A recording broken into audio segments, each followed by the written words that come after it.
खुद को अगर मान चाहिए तो औरों का भी मान रखो। कहने को अगर जीभ मिली है तो सुनने को भी कान रखो। पूजा करते हो तो विश्वास करना सीखो। बोलने से पहले सुनना सीखो। खर्च करने से पहले कमाना सीखो। हार मानने से पहले फिर से कोशिश करना सीखो। रिश्ते बनाने से पहले निभाना सीखो। रोने से पहले किसी को हंसाना सीखो और मरने से पहले जीना सीखो। इन बातों को गांठ बांध लो। जो पिता के पैरों को छूता है वो कभी गरीब नहीं होता। जो माँ के पैरों को छूता है वो कभी बदनसीब नहीं होता। जो भाई के पैरों को छूता है वो कभी गमगीन नहीं होता। जो बहन के पैरों को छूता है वो कभी चरित्रहीन नहीं होता। जो गुरु के पैरों को छूता है उस जैसा कोई खुशनसीब नहीं होता। एक बार भगवान बुद्ध अपने शिष्यों के साथ बैठे थे। उनके एक शिष्य ने पूछा कि भगवान, जीवन और मृत्यु क्या है? आप इसे विस्तार से बताएं। भगवान बुद्ध बोले, मैं तुम्हें एक कहानी के माध्यम से इसे समझाना चाहूंगा। एक लड़का था। वो किसी के पास काम कर कर अपना जीवन यापन करता था। उसके माता पिता नहीं थे। वह शाम को वहां से काम से लौटता और 4 चपाती बनाता था और खा लेता था। एक दिन वह देखता है कि उसकी 4 चपाती में से 3 ही चपाती बची है, चौथी नहीं है। वह सोचता है कि आखिर चौथी चपाती कहाँ गई। दूसरे दिन भी वह 4 चपाती बनाता है। फिर देखता है तो वो 3 ही है। तीसरे दिन भी यही होता है। चौथे दिन वह छुपकर देखता है कि आखिर चौथी चपाती जाती कहाँ। वह देखता है कि उधर से एक मोटा सा चूहा आता है और एक चपाती को लेकर चला जाता है। 5वें दिन वह उस चूहे को पकड़ लेता है और उससे बोलता है कि तू रोज मेरी चपाती को लेकर चला जाता है। मैं वैसे अपनी जिंदगी से बहुत ज्यादा परेशान हूं। तू मुझे क्यों तंग करता है? चूहा बोला कि जो मेरे नसीब का है मैं खा रहा हूं और जो तुम्हारे नसीब का है वो तुम खा रहे हो। तो वो लड़का चूहे से बोला कि देखो, मेरे पास बहुत सारी समस्याएं हैं। तो चूहा बोला कि सारी समस्याओं का समाधान एक ही आदमी कर सकता है और वो है गौतम बुद्ध। तो वह 5 दिन के लिए अपने सेठ से छुट्टी लेके गौतम बुद्ध से मिलने के लिए निकला। उसने यात्रा शुरू की। मेरे पास पहुंचने से पहले यात्रा के दौरान ही रात हो जाती है और उसे एक हवेली दिखाई देती है। तो वह उस हवेली के अंदर जाता है। उसमें एक वृद्ध महिला होती है जो उसे रात को सोने का जगह देती है, खाना पीना देती है। सुबह जब वह उठता है तो वह वृद्ध महिला उससे पूछती है कि बेटा, आखिर कहाँ जा रहे हो? वह बोलता है, गौतम बुद्ध के पास जा रहा हूँ अपनी समस्या का हल पूछने। तो वो वृद्ध महिला बोलती है कि एक सवाल मेरा भी है। गौतम बुद्ध से जरूर पूछना कि मेरी 20 साल की बेटी है जो बोलती नहीं, कैसे ठीक होगी? वह वृद्ध महिला का सवाल लेकर भी आगे बढ़ता है। तो आगे उसे एक बर्फ का पहाड़ दिखाई देता है। वह सोचता है इस बर्फ के पहाड़ को कैसे पार करूंगा। तो उसे ऊपर एक जादूगर बैठा दिखाई देता है। वो जादूगर को बोलता है कि आप मुझे ये पहाड़ पार करा दोगे? तो जादूगर अपनी छड़ी घुमाता है, वह ऊपर आ जाता है। जादूगर भी उससे पूछता है कि कहाँ जा रहे हो?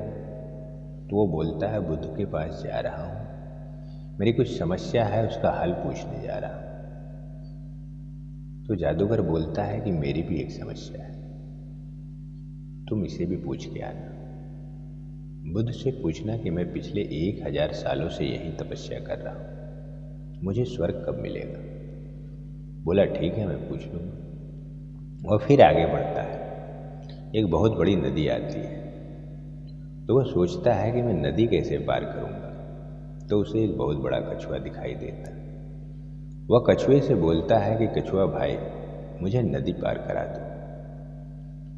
कछुआ बोलता है कि चलो मेरे ऊपर तुम बैठ जाओ, लेकिन एक बात बताओ, तुम जा कहाँ रहे हो? वो बोलता है गौतम बुद्ध के पास जा रहा हूँ। कछुआ बोला क्यों? बोला मेरी कुछ समस्या है, उसी का हल पूछने जा रहा हूँ। तो कछुआ बोला मेरे भी एक सवाल को पूछ के आना कि मैं 500 साल से यही हूँ, मुझे ड्रैगन बनना है, तो कोई रास्ता जरूर पूछ कर आना। वह कछुआ का भी सवाल लेकर अंततः बुद्ध के पास पहुंच जाता है। अब वह जब मेरे पास आता है तो उस दिन मैं सभी लोगों को यानी सभी भक्तों को एक ही बात बोलता हूँ कि आज आप मेरे से सिर्फ 3 सवाल पूछ सकते हो। अब वो लड़का सोचना शुरू करता है कि मेरे पास तो 4 सवाल है।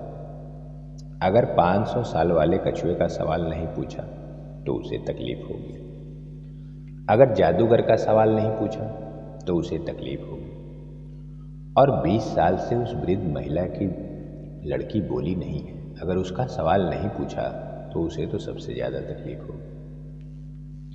मेरा सवाल तो सिर्फ खाने पीने की प्रॉब्लम वाली है, तो चलो इसे ही छोड़ देता हूँ, बाकी उन तीनों का सवाल पूछ लेता हूँ।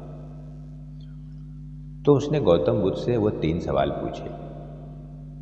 गौतम बुद्ध बोले कि कछुआ को बोलना सिर्फ अपनी कवच को हटा दे, वो ड्रैगन बन जाएगा। जादूगर को बोलना कि छड़ी का त्याग करे, उसे स्वर्ग मिल जाएगा।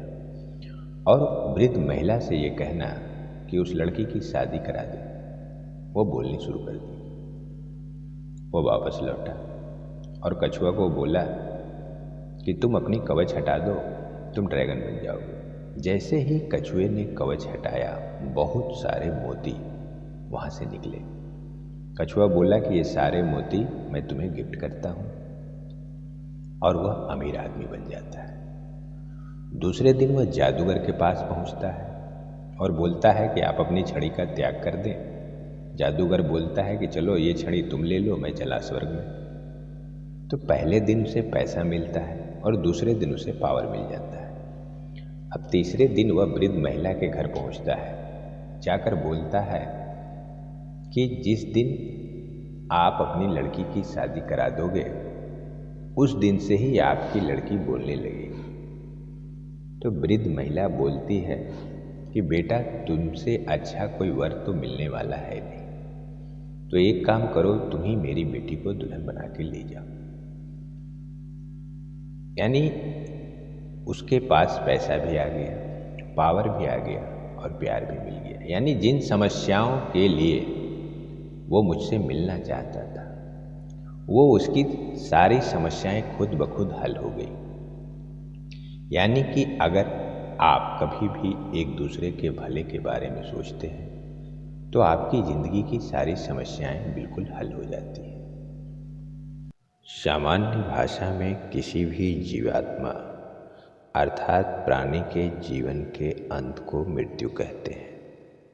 मृत्यु सामान्यतः वृद्धावस्था, लालच, मोह, रोग, कुपोषण के परिणाम स्वरूप होती है। मुख्यतः मृत्यु के 101 स्वरूप होते हैं, जिनमें मुख्य रूप से ये 8 प्रकार की मृत्यु होती है: बुढ़ापा, रोग, दुर्घटना, अकस्मात आघात, शोक, चिंता और लालच मृत्यु के मुख्य रूप हैं। शास्त्रों में बालारिष्ट, योगारिष्ट, अल्प, मध्य, दीर्घ, दिव्य और अमित, ये 7 प्रकार की मृत्यु के बारे में बताया गया है। बालारिष्ट मृत्यु जन्म से लेकर 8 वर्ष तक की आयु वाली होने वाली मृत्यु को बालारिष्ट मृत्यु कहा जाता है। 8 वर्ष की आयु से लेकर 20 वर्ष के बीच होने वाली मृत्यु को योगारिष्ट मृत्यु कहा जाता है। जिनकी मौत 20 से लेकर 32 वर्ष तक की आयु में होती है उसे अल्पायु मृत्यु कहा जाता है। 32 वर्ष से लेकर 64 वर्ष तक की आयु में होने वाली मौत को मध्यायु मृत्यु कहा जाता है। अगर किसी की मौत 64 से अधिक एवं 120 वर्ष की आयु तक होती है तो उस मृत्यु को दीर्घायु योग या पूर्णायु योग मृत्यु कहा जाता है। उपरोक्त 5 प्रकार के आयु मृत्यु योग के बाद आता है दिव्यायु योग। वस्तुतः यह योग आयु से जुड़ा नहीं होता है, किंतु यह बताता है कि व्यक्ति का जीवन कैसा होगा। और अंत में आता है अमित आयु। अमित आयु पाने वाले प्राणी तो बहुत ही दुर्लभ होते हैं। देवताओं, पशुओं, गंधर्वों को ऐसी आयु प्राप्त होती है। अतः यह स्मरण रहे कि जब किसी का गुण दिखाई दे तो मन को कैमरा बना लो, और जब किसी का अवगुण दिखाई दे तो मन को आईना बना लो। जय श्री कृष्ण।